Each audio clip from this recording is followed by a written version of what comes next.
So, one of the single biggest mistakes that people make after having credit issues is they shy away from credit because they had a bad experience. Maybe they got too far into credit card debt, or maybe they just had all these issues and they had lawsuits or whatever they had. They just reach a point where they want to resolve their issues and then they don't want to open up credit.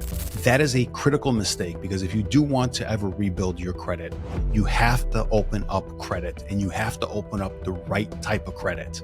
It's very easy to fall into a pitfall of all the bad credit card offers that are out there, and you will be heavily marketed to via Experian, Credit Karma. You'll even receive offerings in the mail.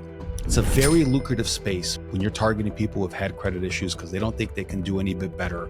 And so you'll have high annual fees. You'll have companies that are not true credit card companies, which means the customer service is terrible. The online platform is not as good, a low limit, a high interest rate, and it's going to be a card you're not going to want to deal with. Now, the point of opening up any new credit after you've had credit issues, your goal specifically with credit cards, you want to have longevity and you want to develop multiple track records, multiple instances of having accounts open for a long period of time.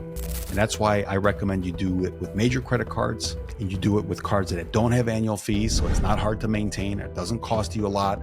And the goal is that 10 years into the future, any credit card you open up after having credit issues, those accounts, you're going to want to keep them open.